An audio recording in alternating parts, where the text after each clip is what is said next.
বিসমিল্লাহির রহমানির রহিম। ন্যাশনাল কলেজের অনলাইন ভিত্তিক শ্রেণী শিক্ষা কার্যক্রমে তোমাদের আবারও স্বাগতম জানাচ্ছি। প্রিয় শিক্ষার্থীরা, আশা করছি তোমরা সবাই ভালো আছো আর তোমাদের দোয়ায় আমি আল্লাহর রহমতে ভালো আছি। প্রিয় শিক্ষার্থীরা, আজকে আমি লাইভ ক্লাসে উপস্থিত হয়েছি দ্বিতীয় বর্ষ অর্থাৎ 19-20 শিক্ষাবর্ষ একাদশ ও দ্বাদশ শ্রেণীর উভয়ের জন্যই, অর্থাৎ যারা দ্বিতীয় বর্ষ আছো তাদের জন্য নির্ধারিত ক্লাস, কিন্তু একাদশ শ্রেণীদের আমার জানানো আছে যে আজকে ক্লাসটি তোমরা করবে। তো শিক্ষার্থীরা, আমি কিন্তু কম্বাইন্ড ক্লাস নিচ্ছি, তোমরা সবাই অবগত আছো, কারণ আমাদের সিলেবাসটি হাতে চলে আসছে। আর প্রথম বর্ষ যারা, তারা কিন্তু প্রতিটা ক্লাসই করবে, সেটা আমি প্রতিবারই বলে থাকি। তো শিক্ষার্থীরা, তোমরা এই মুহূর্তে যারা লাইভে উপস্থিত আছো সবাইকে অসংখ্য ধন্যবাদ জানাচ্ছি। আর যারা এখনও সংযুক্ত হতে পারোনি, দ্রুত সংযুক্ত হয়ে যাও। তো শিক্ষার্থীরা, আমি তোমাদেরকে কাছে হাজির হয়েছি জীববিজ্ঞান দ্বিতীয় পত্রের দ্বিতীয় অধ্যায়, অর্থাৎ অ্যানিম্যাল আইডেন্টিটি হতে প্রাণীর পরিচিতি, অর্থাৎ অ্যানিম্যাল আইডেন্টিটি হতে প্রতীক প্রাণী ঘাস ফড়িং নিয়ে। শিক্ষার্থীরা, এর আগের ক্লাসগুলোতে আমি প্রতীক প্রাণী হাইডার উপর আলোচনা করেছিলাম এবং হাইডার টপিকটি আমরা শেষ করেছি, কিন্তু এখন আমি ঘাস ফড়িং নিয়ে আলোচনা করছি। গত ক্লাসে আমি ঘাস ফড়িংয়ের পুষ্টিতন্ত্র নিয়ে আলোচনা করেছিলাম, তারই ধারাবাহিকতায় আজকে আমি তোমাদের কাছে হাজির হয়েছি ঘাস ফড়িংয়ের ওমাটিডিয়াম অর্থাৎ দর্শন ইন্দ্রিয় নিয়ে আলোচনা করব এবং দর্শন প্রক্রিয়াটি নিয়ে আলোচনা করার ইচ্ছে আছে, যদি কোনো সমস্যা না থাকে। আর তোমরা অবশ্যই আমাকে অবগত করবে, কারণ ইদানিং যে কোনো সময় আমাদের ডিসকানেক্ট হয়ে যাচ্ছে। তবে আমি চেষ্টা করব, যদি আমাদের ভাগ্য ভালো থাকে তাহলে হয়তো বা আমি শেষ করতে পারবো আজকের ঘাস ফড়িংয়ের মানে ওমাটিডিয়াম নিয়ে। তো শিক্ষার্থীরা, তোমরা জানো যে আমাদের শিক্ষার্থীরা, আমি মূল টপিকে যাওয়ার আগে তোমাদেরকে কাছ থেকে জানতে চাচ্ছি যে বোর্ডের লেখাটা এবং সাউন্ড সব ঠিক আছে কি না। তো শিক্ষার্থীরা, আমাকে দ্রুত তোমরা অবগত করবে।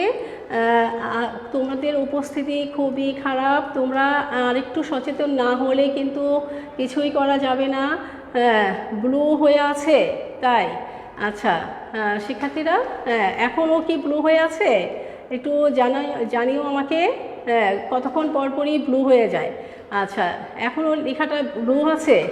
হ্যাঁ শিক্ষার্থীরা, এবার লক্ষ্য করো।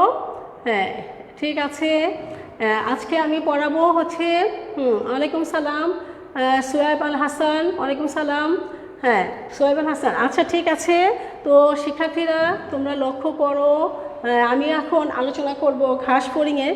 তাহলে আমি আসি, তোমরা শিক্ষার্থীরা তোমরা বলো তো, সংবেদী অঙ্গ তোমরা জানো, সংবেদী অঙ্গটা কি?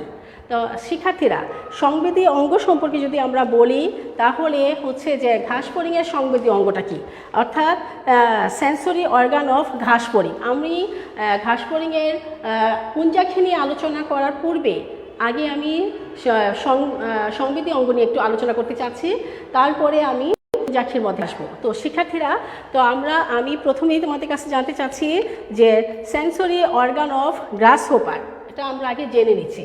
Sensory organ of glass hopper, sensory organ of glass hopper.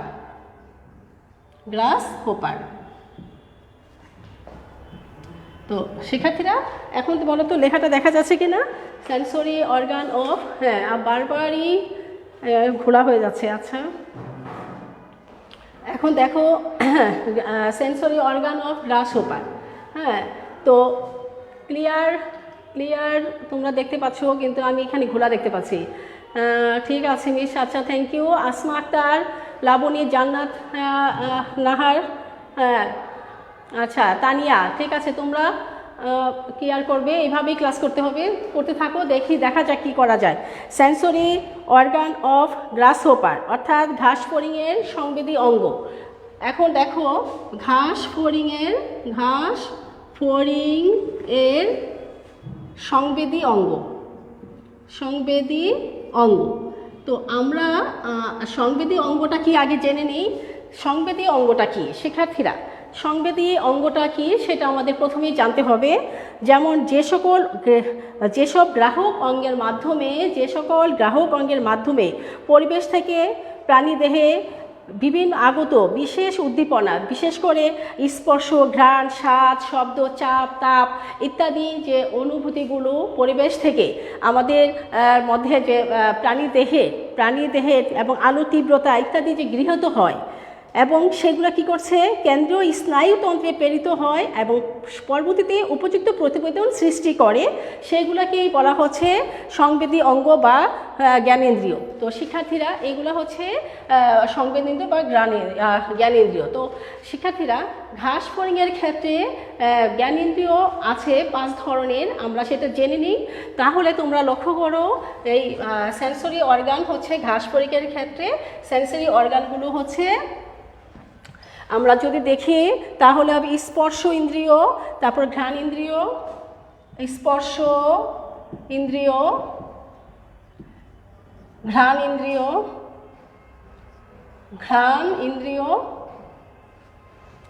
শিক্ষার্থীরা লক্ষ্য করো ঘ্রাণ ইন্দ্রিয়, ঘ্রাণ ইন্দ্রিয়।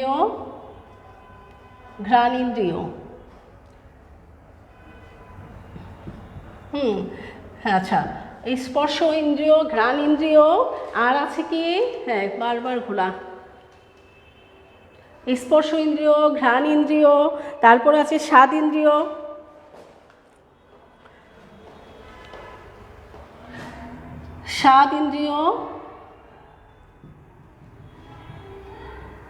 দর্শন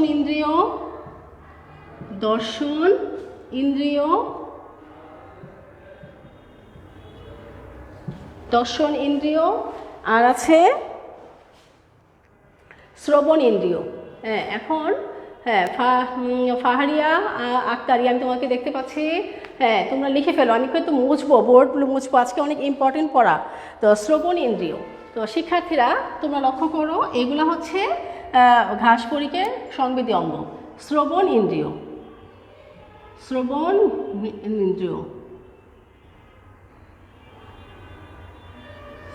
ইন্দ্রিয়, আচ্ছা, এখন দেখো এই হচ্ছে মানে ঘাস ফড়িংয়ের সংবেদী অঙ্গগুলো হচ্ছে 5 ধরনের: স্পর্শ ইন্দ্রিয়, ঘ্রাণ ইন্দ্রিয়, স্বাদ ইন্দ্রিয়, দর্শন ইন্দ্রিয়, আর হচ্ছে শ্রবণ ইন্দ্রিয়। আমি যদি সেটাকে একটু ব্যাখ্যা করে বলি তাহলে তোমরা লক্ষ্য করো শিক্ষার্থীরা, স্পর্শ ইন্দ্রিয়টা কি, অর্থাৎ ঘাস ফড়িংয়ের মধ্যে বিভিন্ন অঙ্গের মধ্যে আমরা কিছু রোম দেখতে পারি, ছোট ছোট রোম বা বৃষণ, সেইগুলা স্পর্শীয় ইন্দ্রিয় হিসেবে কাজ করে। শিক্ষার্থীরা শুঙ্গ, পাল, সার্কি এইগুলি হচ্ছে স্পর্শ ইন্দ্রিয়। এগুলোর মাধ্যমে ঘাস ফড়িং, তেলাপোকা এরা কি করে তাদের স্পর্শগুলো, অনুভূতিগুলো গ্রহণ করে থাকে। ঘ্রাণ ইন্দ্রিয়টা আমরা যদি দেখি তো ঘাস ফড়িংয়ের ক্ষেত্রে ঘ্রাণ ইন্দ্রিয়টা কোনটা শিক্ষার্থীরা? দেখো অ্যান্টেনা আছে। আমরা জানি যে ঘাস ফড়িংয়ের মাথার সামনে যে একজোড়া অ্যান্টেনা আছে, অ্যান্টেনা যে আছে সেই অ্যান্টেনাটা কিন্তু এখানে ঘ্রাণেন্দ্রিয় হিসেবে কাজ করে। তো এখানে ঘ্রাণেন্দ্রিয়, শুঙ্গ বা অ্যান্টেনা, এই অ্যান্টেনার মধ্যে কিন্তু রোম আছে, রোম বস্তুগুলো আছে যেটা ঘ্রাণটাকে গ্রহণ করতে সাহায্য করে। তো শিক্ষার্থীরা দেখো এই যে ঘ্রাণেন্দ্রিয় আছে সেটা কি করছে, শুঙ্গ দিয়ে, তোমরা লক্ষ্য করবে শুঙ্গ দিয়ে কিন্তু অ্যান্টেনাটা নাড়ায় দেখা যাচ্ছে যে আসলে কোনো কিছু মানে গ্রহণ করা, খাওয়ার পূর্বে বা কোথাও যাওয়ার পূর্বে, কোথাও চলার পথে কিছুক্ষণ থেমে কিন্তু অ্যান্টেনাটা নাড়াচ্ছে এবং সেখানেই কিন্তু যে রুমগুলো আছে, অর্থাৎ অ্যান্টেনার মধ্যে যে রুমগুলো আছে, শুঙ্গগুলো আছে, সেটা দিয়ে কিন্তু আসলে এরা সৌরভ, গন্ধ এগুলাকে অঙ্গ হিসেবে গ্রহণ করছে। হ্যাঁ শিক্ষার্থীরা তোমরা লক্ষ্য করো এই শুঙ্গ দিয়ে এরা কী করছে, এদিক সেদিকে কিন্তু নাড়িয়ে থাকে। আমি তোমাদেরকে আগেই বলেছিলাম যে অ্যান্টেনাটা আসলে তেলাপোকার অ্যান্টেনা থেকে কিন্তু পরবর্তীতে আমাদের টিভির অ্যান্টেনাগুলোর নাম দেওয়া হয়েছিল। অ্যান্টেনাটা কি করে, আরশোলা বা ঘাস ফড়িং প্রত্যেকটি পোকা মানে আর্থ্রোপোডা পর্বের প্রাণীরা অ্যান্টেনা যে আছে একজোড়া, সেটা দিয়ে তারা থেমে থেমে, তোমরা লক্ষ্য করে দেখবে চলার পথে থেমে যায়, থেমে কতক্ষণ অ্যান্টেনাটা এদিক সেদিক নাড়াইয়ে তারপর আবার নির্দিষ্ট করে কোন দিকে যাবে দিক পরিবর্তন করছে, সোজা যাবে বা ডানে বায়ে যেদিকে যাবে বা পিছনে যাবে, কিন্তু তার আগে সে কিন্তু অ্যান্টেনাটা নাড়িয়ে নিচ্ছে। তার মানে কি, এই অ্যান্টেনা দিয়ে সে কিন্তু অনুভূতিটা গ্রহণ করে নিচ্ছে। শিক্ষার্থীরা তারপরে দেখো স্বাদ ইন্দ্রিয়। ঘাস ফড়িং কিন্তু অনেক মানে খাদ্যবস্তুর স্বাদটা খুব সহজে গ্রহণ করার ক্ষমতা রাখে। তো এই যে স্বাদ ইন্দ্রিয়টা হিসাবে ঘাস ফড়িংয়ের ক্ষেত্রে আমরা দেখতে পাই, ঘাস ফড়িংয়ের ক্ষেত্রে কিন্তু এদের ক্ষমতাটা কিন্তু স্বাদ গ্রহণ করার ক্ষমতাটা সবচেয়ে প্রখর কিন্তু এই ঘাস ফড়িংয়ের ক্ষেত্রে। ম্যাক্সিলারি পাল্প আর লেবিয়ালের মধ্যে অবস্থিত কিছু রোম আছে, আমি তোমাদেরকে মুখভঙ্গ পড়িয়েছিলাম। ম্যাক্সিলারি পাল্প আছে, তোমাদের যে মুখভঙ্গ চিত্রটা আমি এঁকেছিলাম সেখানে তোমরা দেখেছো সেই ম্যাক্সিলারি পাল্প আর লেবিয়াম লেবিয়াম যে আছে সেই লেবিয়ামের মধ্যে অবস্থিত কিছু রোম আছে, সেইগুলা কিন্তু স্বাদ ইন্দ্রিয় হিসেবে কাজ করছে, অনুভূতিটা গ্রহণ করছে। দর্শন ইন্দ্রিয় তোমরা আর বলার অপেক্ষাই রাখে না, আমি তোমাদেরকে বহুবার বলেছি দর্শন ইন্দ্রিয় ব্যাপারে, যে আর্থ্রোপোডা পর্বের প্রাণীদের চোখটাকে বলা হয় কি পুঞ্জাক্ষী। আর এই পুঞ্জাক্ষের মধ্যে আছে কি, এখানে পুঞ্জাক্ষের মধ্যে আছে ওমাটিরিয়াম। অসংখ্য, এদের চোখটা হচ্ছে জটিল চোখ, এখানে অসংখ্য ওমাটিরিয়ামের সমন্বয়ে কিন্তু তাদের যে চোখটা গঠিত হয়েছে, অর্থাৎ পুঞ্জাক্ষীটা গঠিত হয়েছে। তো দর্শন ইন্দ্রিয় হিসাবে এই ওমাটিরিয়ামগুলাই হচ্ছে ঘাস ফড়িং বা আর্থ্রোপোডা পর্বের সকল প্রাণী, তেলাপোকা সহ সকল প্রাণীগুলোর তাদের দর্শন ইন্দ্রিয়টা হচ্ছে এখানে ওমাটিরিয়াম। তো শিক্ষার্থীরা হ্যাঁ, এবার দেখো ওমাটিরিয়াম। তো আমরা আরেকটি ইন্দ্রিয় জেনে ফেললাম সংবেদী অঙ্গ, সেটা হচ্ছে দর্শন ইন্দ্রিয় হিসেবে ঘাস ফড়িংয়ের ক্ষেত্রে দেখা যাচ্ছে কি পুঞ্জাক্ষী। এবং ঘাস ফড়িংয়ের ক্ষেত্রে তোমাদেরকে আমি আরও বলেছিলাম যে ওসিলির কথা বলেছিলাম, তোমাদের মনে আছে কিনা, যে দুটি পুঞ্জাক্ষীর মাঝখানে তিনটি সরলাখী অবস্থিত, সেই ওসিলিও পর্যন্ত ওসিলি এবং পুঞ্জাক্ষী উভয়ই কিন্তু দর্শন ইন্দ্রিয় হিসেবে সংবেদী অঙ্গ হিসেবে কাজ করছে, সংবেদী অঙ্গ এগুলো। তো শিক্ষার্থীরা এরপরে যদি আমি আবার আসি তাহলে লক্ষ্য করো, এরপরে হচ্ছে আর এই যে পুঞ্জাক্ষীর মধ্যে দর্শন বস্তুটা প্রতিবিম্ব গঠিত হয় এবং এই প্রতিবিম্ব গঠনের মাধ্যমে কিন্তু সেই ঘাস ফড়িং কী করে দর্শন কার্যটা সম্পন্ন করে থাকে। তো শিক্ষার্থীরা আমি তোমাদেরকে আজকে আমার মূল বিষয়টা হচ্ছে দর্শন ইন্দ্রিয়। তো শ্রবণ ইন্দ্রিয়টা কি তোমরা মনে রেখো, ঘাস ফড়িংয়ের যে প্রথম উদর আছে, এই উদরীয় খণ্ডকের প্রতি পাশে কিন্তু একটি করে আমরা টিম্প্যানিক পর্দা দেখি, যেটা নাকি দেখতে কিন্তু ডিম্বাকার। তো এই টিম্প্যানিক পর্দাটাই কিন্তু শ্রবণের জন্য শ্রবণ থলি বা টিম্প্যানিককে ঢেকে রাখে, সেটাই কিন্তু পায়ু সার্কিতে, তার যে ঘাস ফড়িংয়ের পায়ু সার্কিতে আরও কিছু রোম আছে, সেগুলোও কিন্তু শ্রবণ ইন্দ্রিয়র স্নায়ুর মাধ্যমে মস্তিষ্কে প্রেরণ করে থাকে। এইভাবে ঘাস ফড়িং শ্রবণ ইন্দ্রিয় কাজটুকু সম্পন্ন করে। তো শিক্ষার্থীরা আজকে কিন্তু আমার এই যে ঘাস ফড়িংয়ের সংবেদী অঙ্গ, 5 ধরনের সংবেদী অঙ্গটা আমরা জেনে গেলাম। তো সংবেদী অঙ্গের মধ্যে গুরুত্বপূর্ণ একটি অঙ্গে নিয়ে আজকে আমি আলোচনা করব, আর সেটি হচ্ছে কি এই দর্শন ইন্দ্রিয়। তো শিক্ষার্থীরা তোমাদেরকে আমি বলেছিলাম যে অসংখ্য ওমাটিরিয়াম নিয়ে তাদের দর্শন ইন্দ্রিয়টা অর্থাৎ পুঞ্জাক্ষীটা গঠিত। আমাদের যেটা চোখ বলি ঘাস ফড়িং বা আর্থ্রোপোডা পর্বের প্রাণীদের, সেই চোখটাকে বলা হয় পুঞ্জাক্ষী, আর তাদের পুঞ্জাক্ষীর মধ্যে অসংখ্য ওমাটিরিয়াম আছে। যদি আমি তেলাপোকার কথা বলি তাহলে সেখানে প্রায় 2000-এর মতো ওমাটিরিয়াম আছে, যা সবগুলো ওমাটিরিয়ামের সমন্বয়ে তাদের দৃষ্টিটা মানে দর্শন ইন্দ্রিয়র কাজটা সম্পন্ন করে থাকে। আমাদের চোখটা সরল। তো ঘাস ফড়িংয়ের ক্ষেত্রে, আর্থ্রোপোডা পর্বের প্রাণীদের ক্ষেত্রে পুঞ্জাক্ষীটা জটিল, অর্থাৎ সেখানে অসংখ্য ওমাটিরিয়াম আছে। ওমাটিরিয়ামটা কি? ওমাটিরিয়াম হচ্ছে পুঞ্জাক্ষীর ক্ষুদ্রতম একক। তাহলে প্রায় 2000-এর মতো এই ক্ষুদ্রতম এককগুলো মিলে একটি চোখ গঠিত হয়, মানে পুঞ্জাক্ষী গঠিত হয়। এটা কাদের ক্ষেত্রে? অবশ্যই ঘাস ফড়িং এবং আর্থ্রোপোডা পর্বের প্রাণীদের ক্ষেত্রে। তো শিক্ষার্থীরা আজকে আমার আলোচ্য বিষয় হচ্ছে এই দর্শন ইন্দ্রিয় নিয়ে, অর্থাৎ দর্শন ইন্দ্রিয় হিসাবে আমি আজকে আলোচনা করব ঘাস ফড়িং এবং আর্থ্রোপোডা পর্বের তেলাপোকা। তোমরা আমাকে গত ক্লাসে ইনবক্সে, তোমরা কমেন্ট বক্সে আমাকে বলেছিলে যে তোমাদের ঘাস ফড়িং আছে, তেলাপোকা নাই। হ্যাঁ শিক্ষার্থীরা, তোমরা সংক্ষিপ্ত সিলেবাসটা একটু লক্ষ্য করো ভালো করে। তোমাদেরকে কিন্তু ন্যাশনাল কলেজ পেজে এই সিলেবাসটা কিন্তু দিয়ে দেওয়া হয়েছে, সেখানে তোমরা দেখবে ভালোভাবে যে আমি তোমাদেরকে কিন্তু ক্লাসেও বলেছিলাম, অর্থাৎ লাইভ ক্লাসে তোমাদের পূর্বের ক্লাসে বলেছিলাম যে প্র্যাকটিক্যাল পরীক্ষায় যখন তোমরা অ্যাটেন্ড করবে তখন ঘাস ফড়িং কিন্তু অ্যাভেলেবেল পাওয়া যায় না, কিন্তু আমাদেরকে তখন কি করতে হয়, বিকল্প হিসাবে কিন্তু আরশোলাটাই তোমাদেরকে দেওয়া হবে। এবং তোমাদের এই সিলেবাসের মধ্যে, সংক্ষিপ্ত সিলেবাসের মধ্যে যদিও ঘাস ফড়িং নিয়ে বিস্তারিত আলোচনা করা হয়েছে, কিন্তু ঘাস ফড়িংয়ের পাশাপাশি কিন্তু আরশোলার বিভিন্ন গুরুত্বপূর্ণ টপিকগুলো পাশে পাশে রাখা হয়েছে। তো আমি যা পড়াচ্ছি সব জেনেই পড়াচ্ছি, তোমাদের এখানে দ্বিমতের কিছু নেই, তোমরা শুধু ভালোভাবে বুঝো এবং পড়ে যাও। তো শিক্ষার্থীরা, এখন আমি যে দর্শন ইন্দ্রিয়টা আলোচনা করব সেটা হচ্ছে ওমাটিরিয়াম। আমি তোমাদেরকে বলেছি অসংখ্য ওমাটিরিয়াম নিয়ে ঘাস ফড়িংয়ের পঞ্চাক্ষী গঠিত হয়েছে। এখন আমি যে আমি একটি ওমাটিরিয়ামের লম্বচ্ছেদে চিহ্নিত চিত্র অঙ্কন করব এবং তার বিভিন্ন অংশগুলো তোমাদেরকে ব্যাখ্যা করব। তো শিক্ষার্থীরা, এখন আমার সাথে তোমরা চিত্র অঙ্কন করবে। আমি চিত্র অঙ্কন করার পূর্বেই তোমাদেরকে আবারও বলছি, চিত্রটা মূলত তোমাদের জন্যই আমি অঙ্কন করি, কারণ বায়োলজিতে একটা ভালো মার্কস পেতে হলে তোমাদেরকে চিত্র অঙ্কন করা বাধ্যতামূলক, তোমাদের করতেই হবে। অনেক সময় পরীক্ষার মধ্যে বলা হয় না যে চিত্র অঙ্কন করো, কিন্তু প্রশ্নটা বলা হচ্ছে যে ব্যাখ্যা করো, সেখানে ব্যাখ্যাটা করতে গেলেও চিত্রটা আঁকতে হয়। তো এটা অনেকেও তোমরা বুঝতে পারো না, অনেক সময় চিত্র না এঁকে ব্যাখ্যাটা করে আসো, কিন্তু যখন আমরা খাতা দেখি তখন কিছু নাম্বার এখান থেকে কর্তন করি, খাতার বাকি নাম্বারের মধ্যে নাম্বারটা দিয়ে থাকি।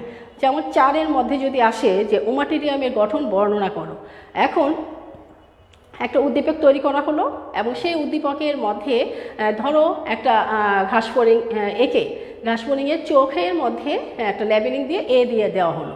এখন যদি উদ্দীপকটার আলোকে গয়ের মধ্যে যদি সেই প্রশ্নটা করা হয় যে উদ্দীপকের মানে অঙ্কিত এর মানে ক্ষুদ্র এককের গঠন বর্ণনা করো, তাহলে এটা ছিল চোখের মধ্যে অঙ্কন দাগ দেওয়া এবং তার ক্ষুদ্রতম একক আমরা জানি ওমাটিরিয়াম, তার গঠন বর্ণনা করো। এবং ঘতে গিয়ে বলা হলো উক্ত অঙ্গাণুটির দর্শন প্রক্রিয়া ব্যাখ্যা করো। তাহলে সেখানে যদি তোমরা মনে করো, এখানে তোমরা বলতে পারো যে এখানে তো চিত্র বলা হয়নি, কিন্তু লক্ষ্য করবে চিত্রটা না এঁকে যদি তুমি ওমাটিরিয়াম বর্ণনা করো, তাহলে প্রথমেই আমরা এখানে 3-এর মধ্যে 1 কেটে নিয়েছি, হ্যাঁ, অনেক সময় 2ও কেটে নিতে পারি, তো সর্বনিম্ন হলো 1 কেটে নিব, নিয়ে 2-এর মধ্যে তোমাকে মূল্যায়ন করা হবে যে তুমি কতটুকু নাম্বার পাচ্ছ। আর 4-এর মধ্যে যখন বলা হবে দর্শন প্রক্রিয়াটা ব্যাখ্যা করো, তখন কিন্তু দর্শন প্রক্রিয়ার মধ্যে 2টা চিত্র আছে, মানে উজ্জ্বল আলোতে দর্শন প্রক্রিয়া এবং মৃদু আলোতে দর্শন প্রক্রিয়া। এখন আমি সেগুলি আঁকাচ্ছি, বলবো, তার আগে তোমরা চিত্রর গুরুত্বটা বুঝে নাও। শিক্ষার্থীরা, এখন যদি তোমরা মনে করো যে হ্যাঁ দর্শন প্রক্রিয়া বর্ণনা করতে বলা হয়েছে, চিত্র তো বলা হয়নি, কিন্তু তুমি যদি দর্শন প্রক্রিয়াটা বর্ণনা করছো চিত্রটা বাদ দিয়ে, তাহলে কিন্তু 2 নাম্বার কেটে রাখা হয়েছে তোমার উত্তর থেকে, অর্থাৎ এখানে তুমি আনসার করোনি, তাই তোমাকে উত্তরটা থেকে 2 নাম্বার কেটে তারপর 2-এর মধ্যে মূল্যায়ন করা হচ্ছে, ফলে তোমরা অটোমেটিক নাম্বার তোমাদের কমে আসছে। তো শিক্ষার্থীরা, আমি তোমাদের উদ্দেশ্যে যেহেতু চিত্রটা অঙ্কন করি, সেজন্য তোমরা আমার সাথে সাথে চিত্র অঙ্কন করলে আমার বিশ্বাস তোমরা অবশ্যই ভালো মতোই চিত্রগুলো আঁকতে পারবে। খুব একটা কঠিন, জাস্ট প্র্যাকটিস। তোমাদের মতোই তো একদিন আমিও তো তোমাদের মতোই স্টুডেন্ট ছিলাম, তখনও কিন্তু আমরা কি একদিনে পেরেছি? কখনই পারি নাই। তার মানে কি, প্র্যাকটিসটা করলে তোমরা আমার চেয়েও খুব সুন্দর করে চিত্র অঙ্কন করতে পারবে। তো শিক্ষার্থীরা, এখন আমি ঘাস ফড়িংয়ের দর্শন ইন্দ্রিয় অর্থাৎ পুঞ্জাক্ষীর ক্ষুদ্রতম একক ওমাটিরিয়াম নিয়ে আমি এখন তোমাদেরকে চিত্র অঙ্কন করে ব্যাখ্যা করার চেষ্টা করব, আর তারপরে আমি দর্শন প্রক্রিয়াটা নিয়ে আলোচনা করব। খুব মন দিয়ে এবং দ্রুত আমার সাথে সাথে তোমরা এঁকে ফেলো। তো শিক্ষার্থীরা, মনে রাখবে, বায়োলজি ক্লাস করার পূর্বে অবশ্যই খাতা, কলম, রাবার, পেন্সিল নিয়ে তোমাকে বসতে হবে। তোমাদের ক্লাস টাইম যখন তোমরা রেগুলার ছিলে ক্লাসে, তখনও কিন্তু আমি তোমাদেরকে বলতাম, যেদিন তোমরা ফার্স্ট ইয়ারে প্রথম যারা দ্বিতীয় বর্ষে আছো ফার্স্ট ইয়ারে যখন কলেজে এসেছিলে সেদিন যে তোমাদের সাথে আমার কথা হয়েছিল তখন আমি বলেছিলাম যে খুব একটা দাম না, যে 10 টাকা 15 টাকার মধ্যে একটা পেন্সিল পাওয়া যায়, রাবার, এগুলো তোমরা কিনে সবসময় বায়োলজি ক্লাসের জন্য এগুলো আলাদা করে রাখবে, এটা ব্যাগ থেকে নামাবে না। আর আরেক সেট থাকবে তোমার পড়ার টেবিলে, হ্যাঁ, যেটা পড়ার টেবিলে আছে সেটা ব্যাগে ঢোকানো লাগবে না, আর ব্যাগে যেটা আছে সেটা পড়ার টেবিলে নামবে না, অর্থাৎ দুইটা সেট তুমি আলাদা রাখবে, কারণ বায়োলজি ক্লাস মানেই হচ্ছে চিত্র। তো শিক্ষার্থীরা এখনও তোমরা সেটা বুঝতে পারবে। তো আমি এখন ওমাটেরিয়ামের চিত্রটা তোমাদেরকে এঁকে দেখাচ্ছি। তোমাদের বইয়ে ঘাসফড়িংয়ের ওমাটেরিয়ামের চিত্র দেওয়া আছে, আমি আরশোলারই ওমাটেরিয়ামের চিত্রটা অঙ্কন করে তোমাদের দেখাবো। তো ঘাসফড়িং ওমাটেরিয়ামের চিত্র আর একটি আঁকলেই হবে, তোমরা যেটি আঁকো একই রকম। আমি একটি দেখাচ্ছি, তোমরা লক্ষ্য করো। তো দেখো শিক্ষার্থীরা, প্রথমে আমি কিভাবে আঁকাচ্ছি তোমরা আমার চিত্রটাকে লক্ষ্য করবে। প্রথমে আমি কিভাবে আঁকাচ্ছি, হ্যাঁ দেখো, প্রথমে আমি কি করছি দেখো, আচ্ছা আমার ঘোলা হয়ে গেল।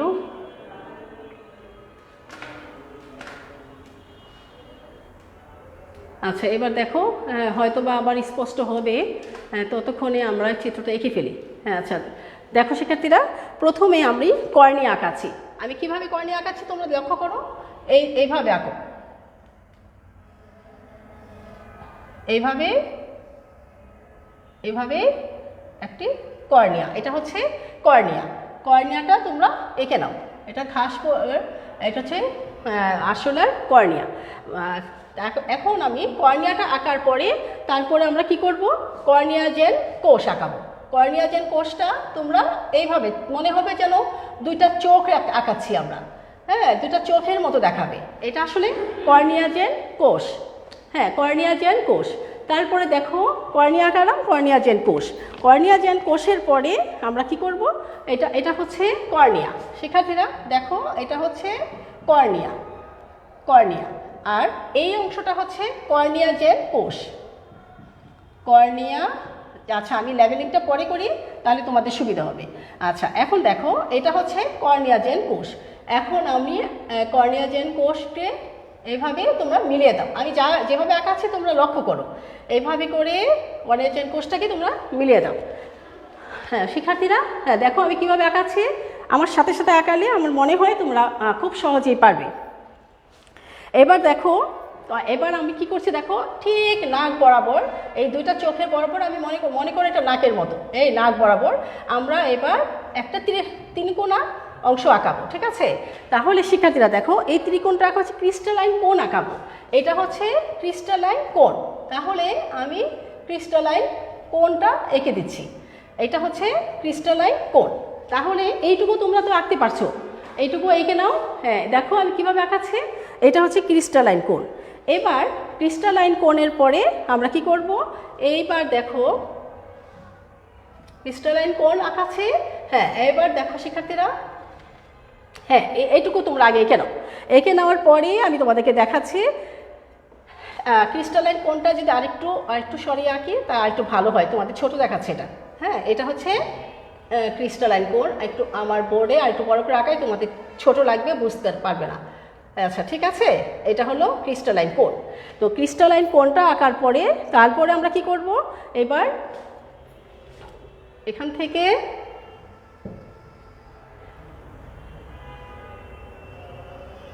এইভাবে নিয়ে আসো, শিক্ষার্থীরা তোমরা এইভাবে নিয়ে আসো। হ্যাঁ এটা হচ্ছে কি ক্রিস্টালাইন কোণ কোষ। হ্যাঁ এইটা হচ্ছে ক্রিস্টালাইন কোণ কোষ, এই অংশটা হচ্ছে ক্রিস্টালাইন কোণ কোষ। এই তোমরা আমার সাথে সাথে দ্রুত এঁকে ফেলো, আমি তোমাদের জন্য সরে সরে যাচ্ছি যেন তোমাদের দেখতে সুবিধা হয়। হ্যাঁ তারপরে দেখো ক্রিস্টালাইন কোণ কোষ,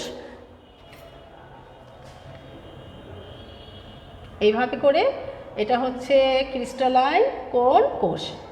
দেখো এইটুকু পর্যন্ত কিন্তু হয়ে গেছে, অনেকটা আমাদের হয়ে গেছে। হ্যাঁ এইবার কি আঁকালাম আমরা, ক্রিস্টালাইন কোণ কোষটা এঁকে ফেললাম, ঠিক আছে?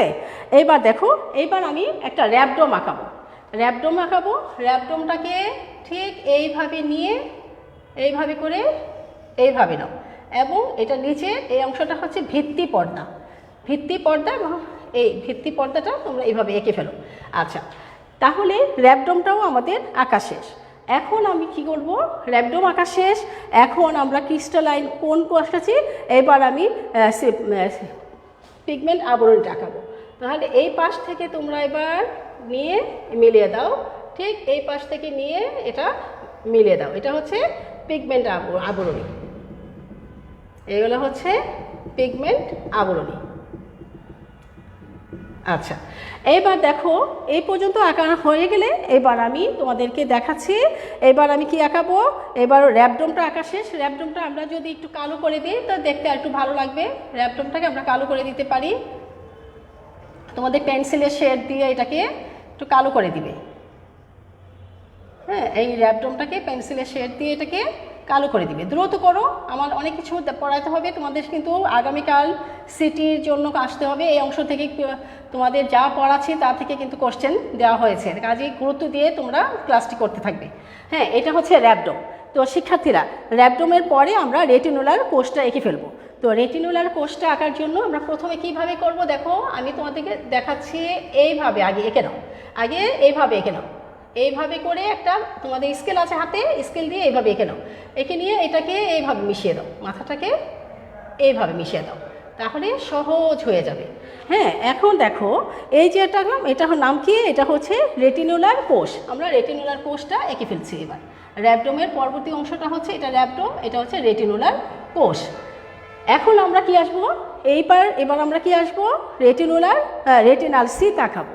তো শিক্ষার্থীরা, রেটিনাল সিটটা আমরা কিভাবে আঁকাচ্ছি দেখো, আরেকটা লম্বা করে একটু উপর থেকে আরেকটা অংশ দাগ দাও, ঠিক উপর থেকেই আরেকটু উপরে যাবে। ঠিক আছে, এই পর্যন্ত তোমরা আগে দুটো দাগ দিয়ে নাও। দাগ দেওয়ার পরে তারপরে তোমরা কি করবে, এবার এখান থেকে এটা ক্রমে একটু প্রশস্ত করে মিলিয়ে দাও, এভাবে করে। এই হচ্ছে মোটামুটি ঘাস ফড়িংয়ের। এবার দেখো মোটামুটি হয়ে গেছে আমাদের, তোমরা প্র্যাকটিস করে আরও সুন্দর রাখতে পারবে। আমি এটা চিত্রটা লেবেলিং করে দেখাচ্ছি। তাহলে দেখো শিক্ষার্থীরা, চিত্রটাকে আমি লেবেলিং করে দেখাচ্ছি, তোমরা লক্ষ্য করো। তো এখানে আমরা কি আছি, কর্নিয়া জেন কোষ, তারপরে হচ্ছে ক্রিস্টালাইন কোন, এটা হচ্ছে কর্নিয়া। হ্যাঁ, এটা হচ্ছে কর্নিয়া, এটা হচ্ছে কর্নিয়া জেন কোষ।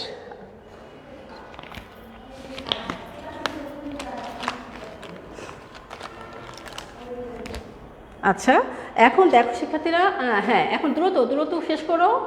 ঘোলা, হ্যাঁ আমি দেখতে পাচ্ছি ঘোলা, এখন আবার ঠিক হয়ে গেছে। তো আমি দেখি না, হ্যাঁ আচ্ছা দেখবে, এখন দেখতে পারবে। আমি আবারও ধরেছি এটা, এখন দেখতে পারবে। দেখো একটু ঘোলা হয়ে যায় আবার ঠিক হয়ে যায়, তোমরা ঠিক করে লিখে নাও। আচ্ছা, তারপরে দেখো কর্নিয়া জেন কোষ, এটা হচ্ছে কর্নিয়া জেন কোষ। দ্রুত করো, কর্নিয়া জেন কোষ। ঠিক আছে, কর্নিয়া জেন কোষ। তাহলে আমরা কি করলাম, লেবেলিং করলাম, কর্নিয়া জেন কোষ। তারপরে হচ্ছে এবার আমরা কি করব, এবার হচ্ছে ক্রিস্টালাইন কোন কোষ। এটা হচ্ছে ক্রিস্টালাইন কোন, আর এটা হচ্ছে ক্রিস্টালাইন কোন কোষ। তাহলে আমরা দাগ দিই ক্রিস্টালাইন কোন কোষ। এটা হচ্ছে ক্রিস্টালাইন, এটার নাম হচ্ছে ক্রিস্টালাইন কোন কোষ। আর এই ভিতর অংশটা হচ্ছে ক্রিস্টালাইন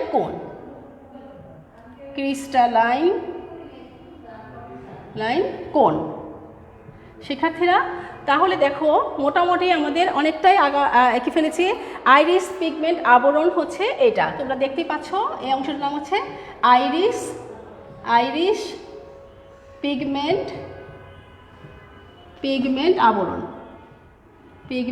আবরণ। আবরণ। তো এখন কি ঘোলা, হ্যাঁ এখন কি ঠিক আছে, হ্যাঁ আচ্ছা, হ্যাঁ আঁকা শেষ, লেবেলটা করো, লেবেলটা দ্রুত করো, আইরিস পিগমেন্ট আবরণ। তারপর হচ্ছে এখন আমরা আসবো র্যাবডোম, রেটিনাল কোষ, এটা হচ্ছে র্যাবডোম। হ্যাঁ, এটা হচ্ছে র্যাবডোম।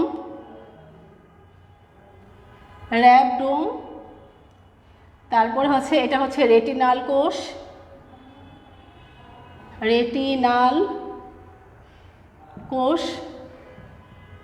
এটা হচ্ছে রেটিনাল কোষ। ঠিক আছে, তাহলে শিক্ষার্থীরা দেখো র্যাবডোম এঁকে ফেলছি আমরা, রেটিনোলার কোষ এঁকেছি, রেটিনাল সিথ, রেটিনোলার কোষ, রেটিনোলার কোষ, রেটিনোলার সিথ, এটা হচ্ছে রেটিনোলার সিথ, রেটিনোলার সিথ। এই তারপরে হচ্ছে কি ভিত্তি পর্দা আর হচ্ছে গিয়ে স্নায়ু তন্ত্র। এবার দেখো এরপরে আসছে ভিত্তি পর্দা আর আসছে স্নায়ুতন্ত্র। তো শিক্ষার্থীরা এটা আমরা একটু ভিন্ন করার জন্য আমরা এখানে ডট ডট দিতে পারি। আচ্ছা, এটা হচ্ছে ভিত্তি পর্দা, ভিত্তি পর্দা, আর এটা হচ্ছে স্নায়ু, স্নায়ুতন্তু, স্নায়ুতন্তু।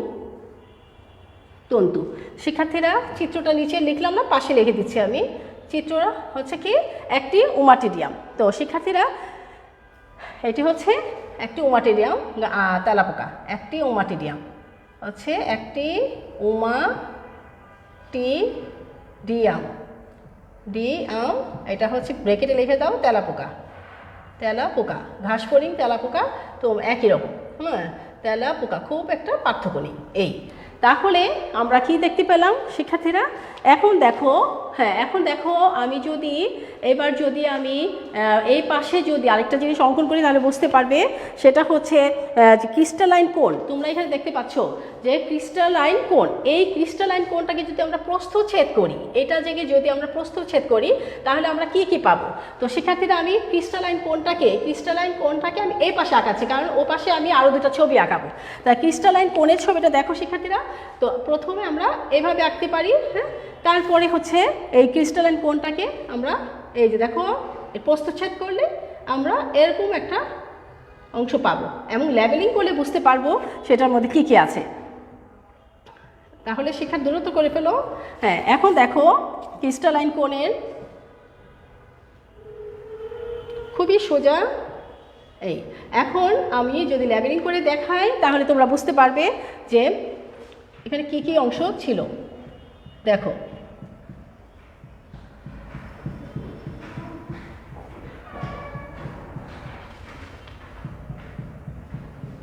আচ্ছা, এখন দেখো শিক্ষার্থীরা এখানে আমরা যদি আমি যদি লেবেলিং করি তোমাদের দেখাই তাহলে তোমরা স্পষ্ট বুঝতে পারবে। হ্যাঁ, এখন এখানে কি আছে? এটা হচ্ছে ক্রিস্টালাইন কোণ। এই ক্রিস্টালাইন কোণটা, এটা হচ্ছে ক্রিস্টালাইন কোণ, এটা হচ্ছে ক্রিস্টালাইন কোণ, ক্রিস্টালাইন কোণ, ঠিক আছে? এই ক্রিস্টালাইন কোণটা হচ্ছে এই অংশটা। তারপরে দেখো এরপরে কি ছিল? ক্রিস্টালাইন কোণ কোষ, এই অংশটা হচ্ছে ক্রিস্টালাইন কোণ কোষ, ক্রিস্টালাইন কোণ কোষ। আর এরপরে কি আসছে? এটা আইরিস পিগমেন্ট আবরণী, এই অংশটা হচ্ছে আইরিস পিগমেন্ট আবরণী, আইরিস পিগমেন্ট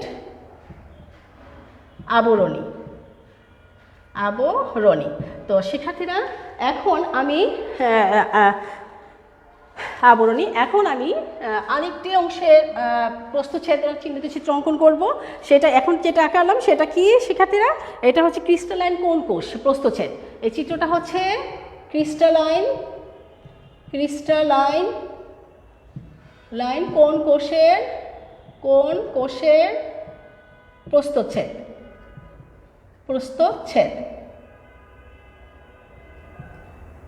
প্রস্থচ্ছেদ। এখন আমি আরেকটি চিত্র অঙ্কন করব, সেটা হচ্ছে রেটিনুলার কোষ। আমরা দেখতে পাচ্ছি এই রেটিনুলার কোষ, এই রেটিনুলার কোষকে যদি আমরা প্রস্থচ্ছেদ করি তাহলে আমরা কি কি পাবো? তাহলে সেটাও আমরা এঁকে নিতে পারি। শিক্ষার্থীরা লক্ষ্য করো। হ্যাঁ, এখন দেখো রেটিনুলার কোষকে আমি আরেকটি রেটিনুলার কোষের প্রস্থচ্ছেদ আঁকাচ্ছি।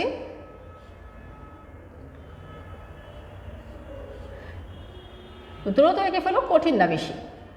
আচ্ছা, এখন কি ঠিক আছে? ঘোলা না? আচ্ছা, শেষ করো। এখন দেখো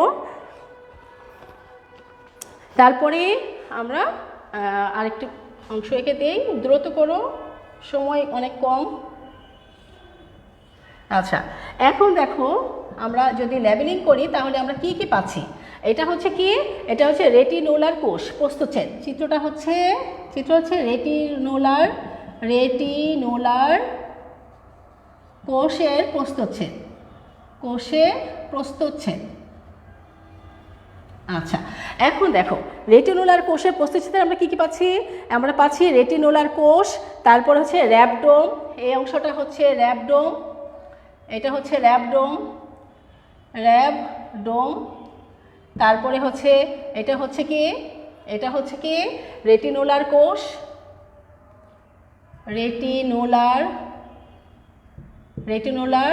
কোষ। ঠিক আছে শিক্ষার্থীরা, এখন দেখো রেটিনোলার কোষ আর এটা হচ্ছে রেটিনাল সিথ। এই রেটিনাল সিথটাই হচ্ছে এই ডট ডট অংশটা, এটা তাহলে আমরা লিখতে পারি রেটিনোলার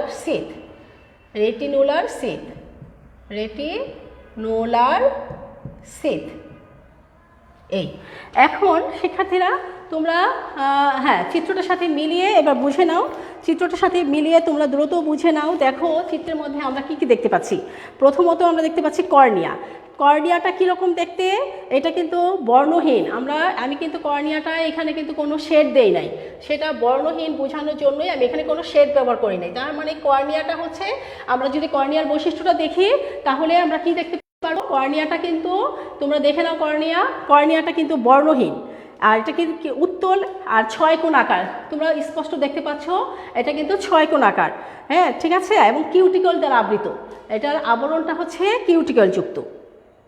শিক্ষার্থীরা তাহলে এটা উত্তল। হ্যাঁ তাহলে আমি আবারও বলছি, এটা ষড়ভুজ আকৃতির, তারপরে উত্তল, স্বচ্ছ, বর্ণহীন এবং কিউটিকল আবরণী দ্বারা আবৃত। এটা কিসের কাজ করে? এই কর্নিয়াটা লেন্সের মতো কাজ করে। এই কর্নিয়ার কাজ হচ্ছে লেন্সের মতো কাজ করা। তারপরে অংশটা হচ্ছে কর্নিয়ার পরবর্তী অংশটা হচ্ছে কর্নিয়াজেন কোষ, যা থেকে কিন্তু কর্নিয়াটা উৎপন্ন হচ্ছে। কর্নিয়াজেন কোষ থেকে কর্নিয়াটা তৈরি হয়। তাহলে শিক্ষার্থীরা দেখো, কর্নিয়ার ক্ষেত্রে আমরা দেখতে পাচ্ছি কি, এটা এক জোড়া চাপা আর পাশাপাশি অবস্থিত কিন্তু এই কোষগুলা, এদের ক্ষরণ থেকেই কর্নিয়াটা সৃষ্টি হচ্ছে। এরপরে যদি আমরা যাই তাহলে কিন্তু আমরা পরবর্তী অংশটা যদি যাই তাহলে ক্রিস্টালাইন কোন কোষ।